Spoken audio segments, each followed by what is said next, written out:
On the morning of April 18th, 1997, the first bulldozer rolled through a narrow vineyard outside Westfield in Chautauqua County, New York, crushing rows of Concord grapevines that had survived brutal winters, late frosts, and nearly 3 decades of careful hands. The machine did not hesitate. Steel tracks flattened trellises. Thick vines snapped like dry rope. At the edge of the field, 17-year-old Emily Carter stood beside her grandfather's faded 1952 Farmel M, 44 horsepower of red-painted memory, gripping the steering wheel so tightly her knuckles turned white. She never shouted. She simply watched the vineyard disappear row by row. The county road project had been approved months earlier. Survey markers had appeared without much explanation. Contractors insisted every legal notice had been delivered. Emily's family insisted none had reached them. Somewhere between official maps and weathered property deeds, a mistake had quietly grown into catastrophe. The foreman overseeing the demolition was Daniel Mercer, 36 years old, educated, ambitious, and respected throughout western New York for completing public contracts ahead of schedule. His reputation rested on confidence and precision. Delays cost money, and uncertainty invited failure. To him, the vineyard looked like neglected farmland standing in the way of progress. Emily looked at the same ground and saw something entirely different. Let me tell you about Emily Carter. She'd been raised among grapevines instead of playgrounds. Her parents had died in a highway accident when she was 8, leaving her to be raised by her grandfather, Walter Carter, who had farmed the same hillside since returning from the Korean War. Walter believed that vines listened to patience. He rarely spoke above a calm conversation, even during storms. His hands carried deep cracks from decades of tying canes, repairing wire and pruning vines before sunrise. People remembered his quiet nod far more than his words. The Farmel M park beside the barn carried its own history. Walter had purchased it secondhand in 1961 for $1,450 from a retiring farmer in nearby Northeast Pennsylvania. Every winter he drained the fluids, greased every fitting, cleaned the carburetor, and stored it beneath heavy canvas. Its original 4-cylinder engine still started with a familiar rumble because maintenance, Walter often said, was another form of gratitude. Emily inherited that belief. Every Saturday since childhood, she had washed the tractor before breakfast. She knew every scratch on its hood and every dent along its steel fenders. When neighbors bought newer machines with enclosed cabs and electronic controls, Walter simply smiled and kept farming. The bulldozers continued forward. Emily walked toward the foreman, carrying a folder filled with tax receipts, aerial photographs, handwritten surveys, and yellow deeds dating back to 1958. Daniel glanced through only the first page before handing it back. "The county owns this strip now," he said. "We're exactly where we're supposed to be." Emily answered quietly. "My grandfather measured these rows every spring for 38 years. They're not where your map says they are." Daniel smiled politely. "That's not how engineering works." Construction workers nearby exchanged amused looks. One of them chuckled. Another shook his head. Then Daniel laughed. It wasn't cruel at first. It was a confident laugh of someone certain the discussion had already ended. Soon several workers joined him, their laughter drifting across the broken vineyard as steel teeth continued tearing posts from the earth. "You're telling licensed surveyors they're wrong because your grandfather counted grapevines?" Daniel asked. Emily lowered her eyes toward the muddy ground.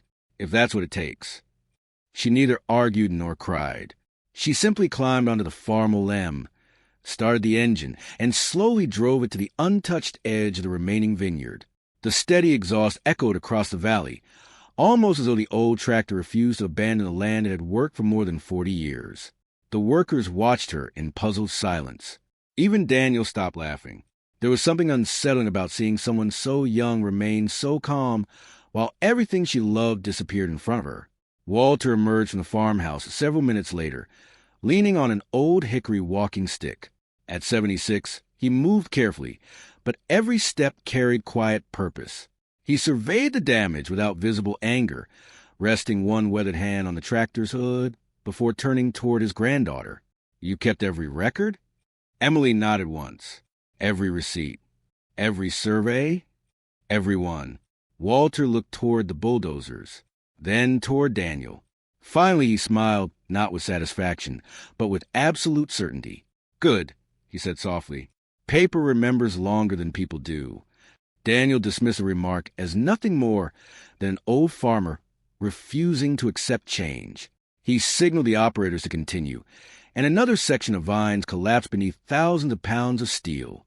Yet none of the workers noticed Walter carefully unfolding a weathered leather map case from the tractor's toolbox, or the faded county seal stamped across documents that had not seen daylight in nearly 40 years. Nor did they realize that before another grapevine would ever be planted on that hillside, someone inside a courtroom was going to discover exactly where the road was supposed to end. Walter carried the worn leather map case into the farmhouse, as though it contained something far heavier than paper. Emily followed without speaking, closing the screen door behind her while the distant growl of bulldozers continued outside. Dust drifted through the afternoon sunlight, settling across the kitchen table where generations of harvest records had been written in careful pencil. Walter loosened the faded straps and spread the contents across the oak surface one page at a time. Survey plats, tax assessments, handwritten boundary notes, and correspondence from county offices stretched from one end of the table to the other. None of it looked impressive. Yet every page had been preserved because Walter believed memory faded, while ink endured. "Do you know why I never threw these away?" he asked quietly. Emily shook her head. "Because land has a longer memory than governments." She studied the oldest survey, dated May 14, 1958, bearing the signature of County Surveyor Harold Wickham. The measurements described stone markers that had existed decades before the modern highway plans. Walter traced one faded line with his rough index finger. That marker stood beside the largest maple until lightning struck it in 1979, he said. The tree disappeared. The property line didn't. Emily realized something important. The county maps relied on newer reference points, while Walter's papers connected every boundary to older landmarks that had been legally recorded. The difference seemed small, yet it represented nearly 2 acres of vineyard. Let me tell you about Walter Carter. He never trusted memory alone, not even his own. After serving overseas, he returned convinced that ordinary lives could be overturned by forgotten documents and careless decisions. From that day forward, he kept receipts in labeled envelopes, photographed every improvement made to farm, and wrote the date beneath each picture. Neighbors teased him for treating paperwork like family heirlooms. Walter simply smiled and filed another document away. Emily finally understood why. The next morning, they visited the Chautauqua County Clerk's office carrying 2 weathered boxes filled with records. Most employees assumed they were there to request copies, not provide corrections. A senior records technician named Linda Morales welcomed them politely and began comparing Walter's documents against the county archive. Minutes stretched into an hour. Her expression gradually changed. She requested another map, then another. Finally, she disappeared into a restricted records room before returning with a rolled survey almost as old as Walter's. She spread both versions across a large table. The lines did not match. Linda frowned. "These shouldn't be different." Walter answered calmly. "They are." The discrepancy centered on a revised engineering survey completed in 1988 before road improvements began across several townships. Somewhere during that revision, one reference point had shifted several feet. Every later map repeated the same mistake, making Walter's vineyard appear partially inside the public right-of-way. Linda looked directly at Emily. "If these originals are authentic, someone needs to explain why this happened." Emily felt hope for the first time since the bulldozers arrived. Outside the clerk's office, Daniel Mercer received a phone call requesting copies of his project files. He assumed it was routine paperwork and agreed without concern. His confidence remained intact because every contract carried official approval. Contractors relied on engineers. Engineers relied on surveys. No one questioned documents stamped by the county. Still, Walter's quiet certainty lingered in his thoughts. He remembered the old farmer's words. Paper remembers longer than people do. That evening, Daniel drove past the damaged vineyard on his way home. The broken trellises cast long shadows across the hillside. Emily was there alone, replacing fallen wire onto surviving posts instead of mourning what had already been lost. The Farmel M idled nearby, powering a small post auger through its rear power takeoff shaft. The engine never raced. It worked with slow, dependable rhythm. Daniel stopped his truck. "You're still repairing it?" he asked. Emily kept working. "The vines that remain still deserve care." He looked across the destruction. "You really think those papers will change anything?" She finally faced him. "I think the truth doesn't stop existing because someone printed a newer map." Daniel had no immediate reply. For the first time, certainty gave way to curiosity. Driving away, he found himself wondering whether progress had made him trust official documents more than the people who actually lived on the land those documents described. 2 weeks later, Linda Morales called the Carter farmhouse with news that changed everything. Independent surveyors had confirmed inconsistencies between the original boundary records and the construction plans. A formal investigation would begin immediately, and all work along the disputed section of road was ordered to stop pending review. Bulldozers fell silent. Workers packed away equipment. Yellow caution tape replaced roaring engines. The vineyard rested beneath an unfamiliar quiet.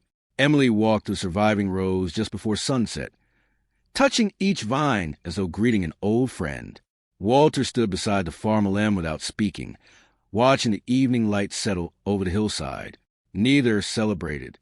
They both understood that proving a mistake had occurred was not the same as proving who should answer for it. Across town, Daniel unfolded copies of the revised surveys on his dining room table and stared at them until midnight. The measurements suddenly seemed less certain than they had only days before. Somewhere between one faded county seal and one modern engineering stamp lay the answer that would determine not only the future of Emily's vineyard, but also the reputation he had spent an entire career building. Summer settled over Chautauqua County with the slow certainty of ripening fruit, yet no one on the Carter farm found peace in the warm weather. The surviving vines demanded the same care they always had. Even as legal letters arrived almost weekly, Emily tied fresh shoots to repaired trellises before sunrise, then spent afternoons organizing decades of farm records for attorneys preparing the case. Walter never hurried her. He believed careful work, whether in a vineyard or a courtroom, produced stronger results than desperate effort. Let me tell you about the Farmer Lem by the standards of modern agriculture. It had long since earned retirement. Built in 1952 with a 4-cylinder gasoline engine producing roughly 44 horsepower, it lacked climate control comfort, satellite guidance, and computerized monitoring. Yet its cast-iron engine block tolerated years of steady labor because it had been designed with generous metal thickness, modest operating speeds, and parts that could be repaired rather than discarded. Walter replaced bearings before they failed, changed fluids before they darkened, and listened to the engine the way another man might listen to a trusted friend. Machines, he often said, always warned you before they quit. You simply had to respect them enough to hear the warning. That philosophy extended far beyond machinery. The county's independent investigators completed their preliminary review in August. Their findings confirmed that historical property markers had been misinterpreted during the 1988 survey revision, shifting the apparent boundaries several feet into the Carter vineyard. The mistake had quietly passed through multiple engineering updates without anyone comparing the new survey against the original legal descriptions. Daniel Mercer received a report with a tightening feeling in his chest. He had built his career on precision. Now precision had betrayed him. Instead of distancing himself from responsibility, he requested a meeting with Walter and Emily. They gathered beneath the shade of an old maple overlooking the damaged rows. Daniel removed his hard hat before speaking, an unspoken gesture of respect. "I believe the paperwork," he admitted. "I never questioned where it came from." Walter nodded. "Most people don't." "I laughed at you." "You did." Daniel looked toward the broken vineyard. "I'm sorry." Emily studied him for a long moment before answering. "I wanted you to listen. The apology matters because now you finally have." The conversation lasted less than 20 minutes, yet something important changed that afternoon. Daniel stopped seeing the Carters as obstacles to a construction project. He began seeing them as caretakers of a place whose history deserved the same respect as any public plan. Several weeks later, the case entered state court. Engineers presented revised surveys. Historians testified about boundary practices used during the 1950s. Agricultural economists calculated the long-term production value of mature Concord grapevines, explaining that replacing vines was not like replacing fence posts. A newly planted vineyard required years before reaching full harvest, making every destroyed row represent future income as well as present loss. Emily remained calm through every hearing. She answered each question directly. She never exaggerated. She never sought sympathy. One afternoon, the opposing attorney suggested that weather, not construction, might have reduced future yields regardless of the bulldozing. Emily quietly produced harvest records covering 19 consecutive seasons. Every notebook matched warehouse receipts. Every receipt matched tax filings. Every figure confirmed consistent production. Silence settled across the courtroom. Walter smiled faintly without saying a word. The judge examined the records for several minutes before returning them with visible care. Outside the courthouse, reporters gathered around Daniel instead of Emily. They expected him to defend the county's decisions. Instead, he surprised everyone. "The evidence speaks for itself," he said. "The Carters protected their land. We failed to protect their rights." His statement appeared in newspapers across western New York the following morning. Public opinion shifted almost overnight. People who had dismissed a vineyard as a minor dispute began recognizing it as a warning about what happened when paperwork replaced local knowledge. Harvest season arrived while the trial continued. Only part of the vineyard remained productive, yet Emily refused to abandon tradition. Friends, neighbors, and even former construction workers volunteered to help pick grapes. Wooden baskets filled slowly beneath clear autumn skies. Walter drove the farm lamb between rows, pulling the same weathered wagon it had hauled for decades. Daniel arrived without cameras, without reporters, without speeches. He worked beside everyone else. No one treated him as an outsider. Redemption, Walter believed, began with willing hands. As the final wagon rolled toward the barn, Emily looked across the hillside. Empty spaces marked where thriving vines had once stood, but surviving rows still carried heavy clusters ready for market. Loss had changed the landscape, not the determination rooted beneath it. That evening the grapes were weighed at the cooperative receiving station. The manager compared the figures against previous harvests, frowned thoughtfully, and checked the scale a second time. Despite losing a significant portion of the vineyard, the remaining vines had produced an unexpectedly exceptional yield, the strongest average for surviving acre in the farm's recorded history. Walter quietly removed his cap. Emily stared at the numbers without speaking. Across the room, Daniel understood what those figures would mean when the court calculated damages, because the value of what had been destroyed was no longer an estimate. It had become measurable, undeniable, and impossible for anyone in that courtroom to ignore. The final hearing took place on November 12, 1998, inside the Chautauqua County Courthouse, where every bench filled long before the judge entered. Farmers arrived wearing work boots still marked with dried mud. County officials carried thick binders filled with revised surveys. Reporters lined the back wall, expecting another routine property dispute. Instead, they witnessed something far more enduring, a quiet family proving that patience could outlast power. Emily sat beside Walter with the same worn notebooks that followed them through every hearing. Daniel Mercer occupied the opposite table, no longer determined to defend a mistake, but committed to helping the court understand how it had happened. The judge reviewed months of testimony before speaking. The original 1958 survey established the legal property boundary beyond reasonable doubt. The revised engineering map adopted in 1988 contained a measurable error that shifted the county's assumed right-of-way directly into the Carter vineyard. Every action that followed relied upon that single mistake. Because construction crews acted under inaccurate public records, responsibility rested with the agencies that approved and distributed them, not with the workers who trusted them. Silence settled across the courtroom. Then came the decision. The county was ordered to compensate the Carter family for destroyed mature vines, lost future harvests, restoration costs, legal expenses, and diminished land value, including accumulated damages and interest.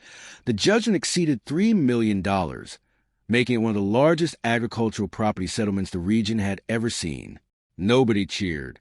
Walter simply lowered his eyes. Emily reached for her grandfather's weathered hand. The victory never felt like winning. It felt like finally being heard.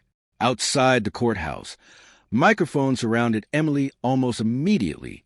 One reporter asked whether she felt satisfied after receiving millions of dollars. She answered with complete honesty, "I'd rather have the vineyard exactly as my grandfather planted it." The crowd fell quiet. No headline captured that sentence completely, yet everyone present remembered it. Daniel stepped toward the cameras next. "I laughed because I believe experience belonged only to professionals," he admitted. "Walter and Emily reminded me that experience also lives in people who spend their lives walking the same ground every day." He never tried to excuse himself. That mattered. "Let me tell you about something people often misunderstand. Money repairs balance sheets much faster than it repairs memory. You can replace posts, wire, tractors, and even grapevines. What you cannot replace is 30 years of careful growth." Mature vineyards carry invisible value built through seasons of storms, droughts, pruning, and patience. Every harvest becomes part of the next one. Destroying them in a single afternoon erases years that no courtroom can truly restore. The settlement funded something remarkable. Instead of leaving the farm behind, Emily expanded it. She replanted every destroyed row using cuttings preserved from Walter's healthiest vines, ensuring the new vineyard carried the same genetic heritage as the old one. She restored neglected stone walls, rebuilt drainage systems, and established a small educational center where local students learned about grape cultivation, land stewardship, and agricultural history. Daniel volunteered during its construction, often arriving before sunrise without announcing himself. The neighbors noticed. Emily noticed too. Walter lived long enough to watch the first full harvest from the replanted vineyard.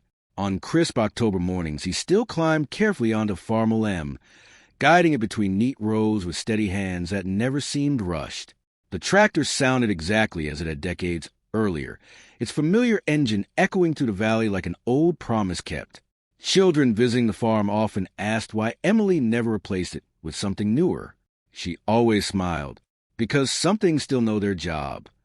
Walter passed away peacefully in October 2006, only weeks after helping supervise another successful harvest. The funeral filled the small country church beyond capacity. Farmers who rarely left their own fields traveled across counties to pay respect. Daniel carried one corner of the casket without being asked. Emily noticed that too. Years passed. The vineyard flourished. Visitors came not because of the lawsuit, but because they heard stories about the family who refused to surrender their land when every official document claimed they should. Emily eventually trained her own daughter among those same vines, teaching her how to judge healthy soil with her hands, how to recognize weather before it arrived, and why every old notebook remained carefully preserved inside the farmhouse. The Farm M never became a museum piece. Every harvest season it still pulled wagons filled with Concord grapes. Its faded paint grew thinner. Its engine never lost its voice. Daniel retired from construction with a very different reputation than the one he once pursued. Young engineers sought his advice because he insisted every survey be compared against historical records before heavy equipment touched private land. He often carried copies of the Carter case during training sessions, reminding new supervisors that maps deserve respect, but the people living on them deserved even more. When autumn sunlight settles across those hills today, the vineyard appears whole again. New vines climb where broken ones once lay. The old tractor still rolls between the rows. A granddaughter walks beside memories planted long before she was born. And every harvest quietly proves what one patient family understood from the beginning. The strongest roots are not the ones buried deepest in the soil, but the ones anchored in truth, because truth keeps growing long after louder voices have fallen silent.